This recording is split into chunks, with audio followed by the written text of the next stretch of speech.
안녕하세요. 제가 지난 2주간 총 12권의 책들을 읽었는데요. 2주 동안 꽤 많은 책들을 읽었잖아요. 그래서 영상 제목에 책에 미친 자, 책친자라는 단어를 좀 넣어봤습니다. 12권을 읽었는데 그 중에서 꼭 소개해드리고 싶은 책 2권을 골랐어요. 근데 또 2권만 소개해드리기에는 좀 아쉽더라고요. 그래서 10권을 굉장히 간단 명료하게 또 스피디하게 소개해드리고 꼭 소개해드리고 싶었다는 그 2권의 책은 조금 더 자세하게 소개해드리도록 하겠습니다. 가장 먼저 보여드릴 작품은 고은지 작가님의 해방자들이라는 소설입니다. 이 소설은 The Liberals라는 원제와 함께 영문으로 쓰여진 작품이에요. 고은지 작가님께서 교포시라서 영문으로 먼저 쓰여졌고 해방자들이라는 제목과 함께 이렇게 한글 번역본이 나왔습니다. 이 책은 파친코랑 소년이 온다를 약간 합쳐놓은 그 조합의 느낌이랄까? 개인적으로는 그렇게 느꼈는데 별점 10점 만점 중에 9점 또는 10점을 주고 싶을 만큼 정말 대단한 작품이라고 저는 평가를 하고 싶어요. 그래서 지금이든 아니면 몇 년 후든 무조건 뜰 작품이라고 생각을 합니다. 시대적 배경이 우리나라가 일본 식민지였을 때부터 대한민국이 독립을 해서 대한민국이라는 국가가 재건되는 그 과정 속에서 여러 세대의 인물들이 등장을 하는데 고은지 작가님께서는 그 시대에 그런 상황들을 겪은 것도 아닌데 정말 그 시대에 살아봤던 사람인 것처럼 그 시대의 한국인의 정서, 이런 것들을 굉장히 잘 표현해 내셨어요. 그래서 정말 강하게 추천드리는 대단한 작품입니다. 그 다음으로는 백희성 작가님의 빛이 이끄는 곳으로 라는 소설인데요. 이 소설은 몇 년 전에 제가 유튜브 영상을 통해서 소개드렸던 내가 사랑한 공간들이라는 책과 굉장히 유사한 그 공통점을 가지고 있습니다. 이 책은 소설이고 그 책은 비문학이지만 둘 다 공간에 대해서 굉장히 색다른 시각을 갖게 해주는 책입니다. 어떤 한 공간에 대해서 이 건축 디자이너의 시점으로 이렇게 빛이 들어오고 이렇게 디자인이 돼 있고 하면서 공간 하나하나에 막 감동을 하는데 이 책을 통해서 좀 더 저도 어딘가를 갔을 때 어떤 공간에 대한 그 시각을 조금 색다르게 가지고 관찰을 하게 되었던 것 같습니다. 이 소설은 과학 공상적 장르의 소설인데 제가 과학 요소 들어간 책들은 그렇게 즐겨 읽는 편은 아니지만 이 책은 너무 재밌어서 하루 만에 다 읽었습니다. 여러 가지 에피소드들에서 다양한 등장인물이 나와서 각자만의 트라우마 또는 상처를 가지고 기억을 조작한다는 설정인데요.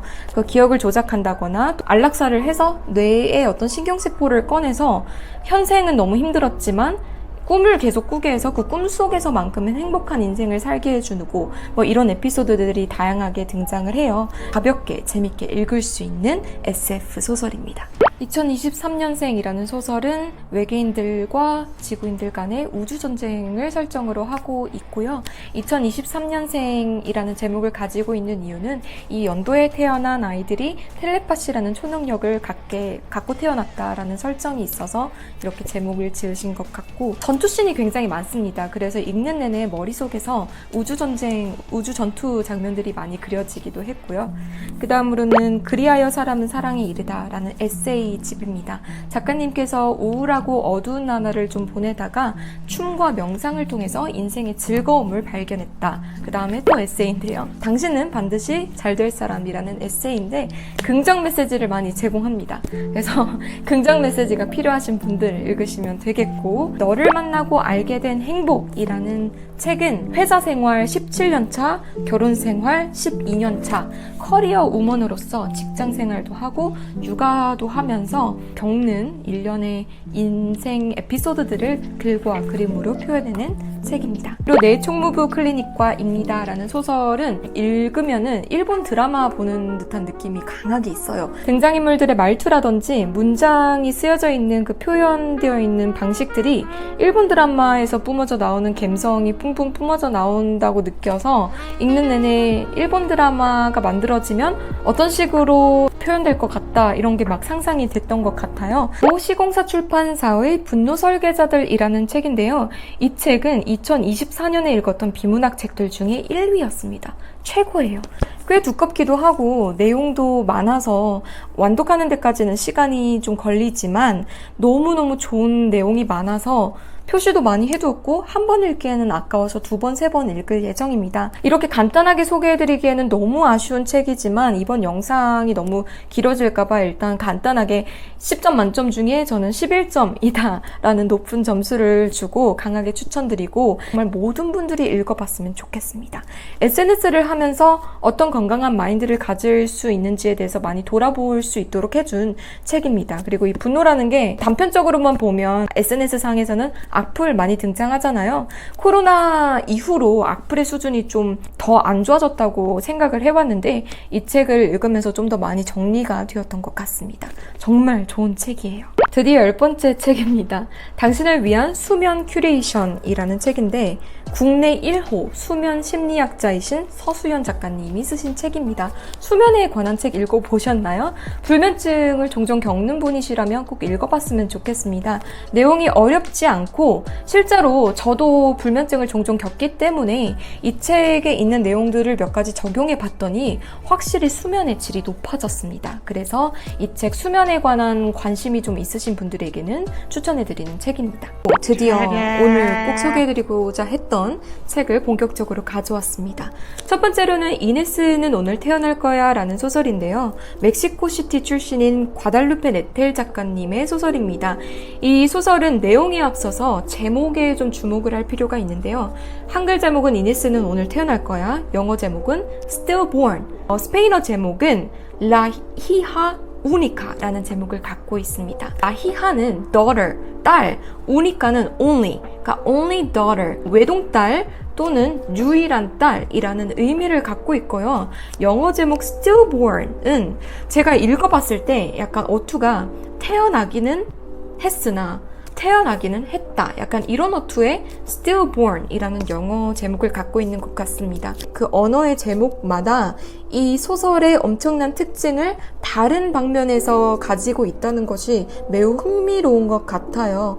그리고 한글 제목 같은 경우는 그 아기가 등장하는데 아기의 이름이 이네스입니다. 그 아기의 이름에 중점을 두었다는 것이 굉장히 흥미롭기도 했습니다. 그럼 바로 내용으로 들어가 보도록 할게요. 이 소설의 주인공인 라우라는 비출산주의가 매우 확고한 여성입니다. 어느 정도로 확고하냐면 나팔관 시술을 받아서 절대로 아이가 생기지 않도록 할 만큼 비출산주의가 확고합니다. 그리고 라우라와 베스트 프렌드인 알리나 또한 비출산주의입니다. 그래서 라우라와 알리나는 우리는 자녀를 절대 낳지 말자, 자유로운 인생을 살자 라는 마인드로 살다가 라우라의 친구 알리나가 사랑하는 남자를 만나게 되면서 아이를 너무너무 갖고 싶어 하게 된 거예요. 그래서 난임 시술과 온갖 노력을 하면서 어떻게든 아기를 가지려고 노력을 하게 됩니다. 그런 과정을 보면서 라우라는 모성이란 무엇이길래 저렇게까지 고생을 하면서 또 난임 시술을 받으면서 아기를 가지려고 할까 이런 궁금증을 갖게 됩니다. 그러다가 알리나가 정말 어렵게 임신에 성공을 하게 되는데요. 임신을 하자 라우라도 기뻐해주고 또 축하해줍니다. 알리나는 앞으로 태어날 아기를 위해 아기방도 만들고 태교를 하면서 기대되고 설레는 마음으로 아기를 기다리게 되는데요. 출산을 1달 반 정도 앞둔 시점에 의사로부터 청천벽력 같은 소리를 듣게 됩니다. 아기의 몸은 정상적으로 성장을 하고 있지만 뇌의 성장이 멈췄다는 거예요. 그래서 아기가 태어나자마자 사망하게 될 거라는 소식을 듣게 됩니다. 출산을 1달 반 정도를 앞뒀기 때문에 이 1달 동안 정말 설레는 마음으로 아기를 기다려야 하는데 알리나는 이 1달 반 동안 아기의 출산과 동시에 아기의 죽음을 기다려야 하는 그런 상황이 된 거죠. 그럼에도 불구하고 알리나는 아기가 태어나서 죽기까지 최선을 다해서 아기를 사랑하겠다는 마음을 가지게 됩니다. 그러면서도 굉장히 많이 고통스러워해요. 그래서 겨우겨우 마음을 정리하고 아기가 태어나기 전에 아기방과 아기용품들을 다 정리를 하게 됩니다. 알리나는 이제 태어나자마자 죽게 될 자신의 아기에게 이네스라는 이름을 붙여주게 되는데요. 이네스라는 이름은 17세기에 멕시코에서 페미니스트 시인으로 활동했던 여성의 이름이라고 합니다. 어느 날 이네스가 태어나게 됩니다. 근데 의사의 예측과는 다르게 이네스가 바로 사망하지 않고 계속 생존해 있어요. 알리나는 이네스와 함께 집으로 퇴원을 해서 육아를 하게 됩니다. 사실 이네스가 이 상태로 몇 달 또는 몇 년을 살게 될지 아무도 예측할 수가 없는데, 확실한 건 태어나자마자 로 예상되었던 아기가 계속해서 살아있다는 겁니다. 아무래도 이네스는 살고 싶었던 마음이 굉장히 강하게 있었던 것 같습니다. 그런데 이 일련의 과정을 알리나의 시점에서 생각을 해보면 얼마나 복잡한 심정을 가졌을지 가늠할 수가 없는데, 이런 과정들을 라우라의 시점에서 이야기가 흘러가게 돼요. 그래서 독자들 또한 라우라라는 3자의 입장에서 모성이란 무엇인가 라는 생각을 좀 더 깊게 해볼 수 있는 기회를 갖게 되는 것 같습니다. 라우라라는 이 여성 주인공의 시각을 통해서 알리나와 이네스가 겪는 상황들 뿐만 아니라 이 라우라와 라우라의 엄마의 관계, 그리고 라우라의 옆집에 사는 여성과 그 여성의 어린 아들과의 관계를 통해서 다양한 모성을 바라볼 수 있는데요. 이 책을 통해서 모성이란 무엇인가에 대해서 좀 더 깊게 생각하고 돌아볼 수 있게 되었던 것 같습니다. 현대사회에서는 많은 여성들이 비출산을 선택하고 있다라는 얘기도 많이 들리고 있는데요. 대한민국의 출산율 같은 경우는 얼마 전까지 0.7이었는데 지금은 0.68로 내려갔다고 해요. 근데 저도 대한민국 여성으로서 비출산을 선택하는 여성분들의 그 선택이 너무나도 공감이 가고 이해가 되거든요. 그래서 현대 사회에서는 저출산을 해결하기 위해서 출산을 더 해야 된다라든지, 아니면 뭐 출산을 선택하느냐 마느냐 이런 거에 대해서 단편적으로 바라보기 이전에 모성이란 무엇인가에 대해서 좀 더 깊게 이해할 필요가 있는 것 같습니다.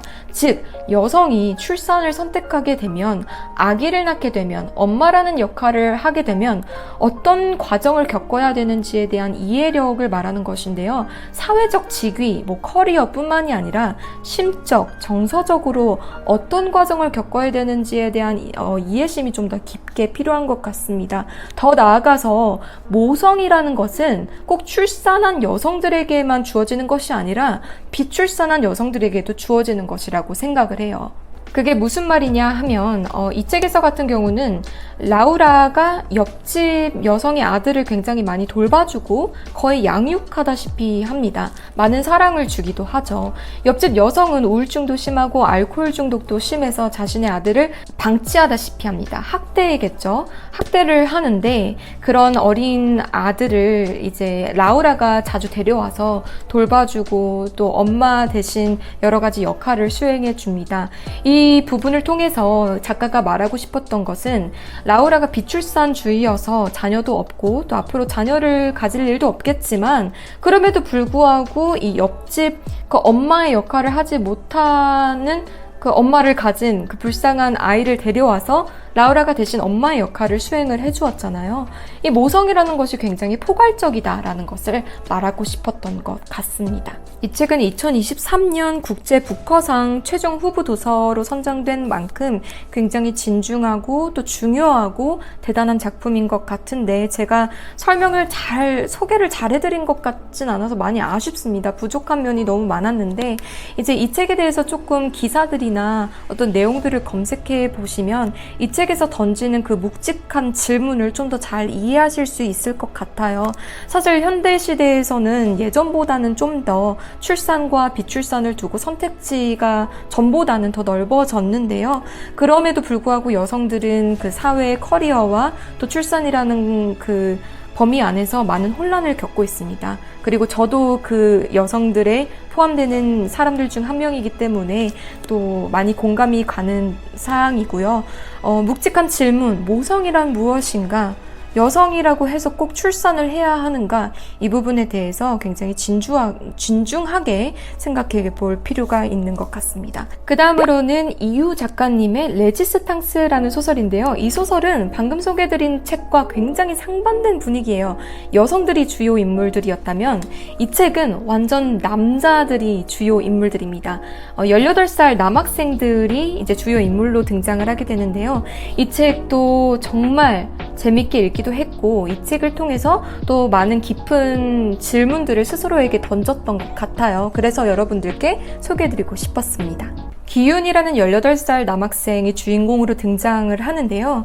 이야기를 짧게 요약하자면 이 기윤이라는 학생은 학교에서 어느 날 일진들과 좀 친해지게 되면서 나름 잘 생존해가는 고등학교 생활을 하게 됩니다. 그러다가 어느 날 일진들과 관계가 좀 틀어져요. 그래서 그때부터 끊임없는 학교 폭력과 또 괴롭힘을 당하게 됩니다. 그런 과정에서 기윤은 어떻게든 그 학교 생활에서 생존해 보려고 뭐 이렇게도 하고 저렇게도 하고 부모님이 주신 용돈이나 학원비를 다 빼돌려서 그 돈을 다 뺏기기도 하고 뭐 비싼 용품을 사주기도 하고 이런 식으로 행동을 하는데 그 과정에서 좀 많이 힘들었겠죠? 그러다가 어느 날 민재라는 학생이 전학을 와요.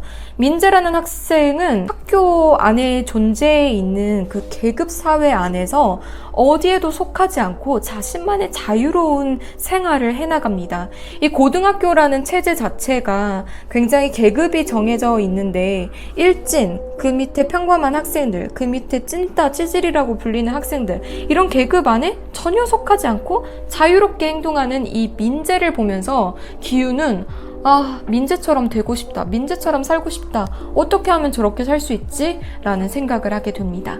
그러다가 기윤은 민재랑 차츰차츰 친해지기 시작하면서 민재로부터 저항하는 법을 배우게 됩니다. 이 저항이라는 단어가 보통 부정적으로 많이 들리기는 하지만 이 민재가 추구하는 저항이란 기존에 있는 전통과 규율 중에서 나의 어떤 기본적인 것들을 너무 억압하거나 괴롭히는 것들을 깨부수는 그런 마인드를 이제 기훈이한테 가르치게 되거든요. 민재를 만나기 전까지 기훈이는 기존에 정해져 있던 것에 순응만 하면서 어떻게든 당하고 괴롭힘을 당하면서도 그냥 그 괴롭힘에 순응하면서 어떻게든 덜 괴롭힘을 당하려고 노력을 해왔는데 민재를 만나서부터 그 괴롭힘을 계속 순응하면서 당할 것이 아니라 저항하면서 좀 맞서는 법을 배우게 됩니다. 그래서 이제 제목이 레지스탕스인 게 이제 뒤에도 써져 있지만 레지스탕스가 제2차 세계대전 중 프랑스 시민들이 나치 독일에 대항하여 자발적으로 결성한 저항 세력을 의미하는데 이 민재가 레지스탕스의 마인드 또 스피릿을 이 기훈이에게 가르쳐 주었기 때문에 이 레지스탕스라는 제목을 갖게 되지 않았나 싶습니다.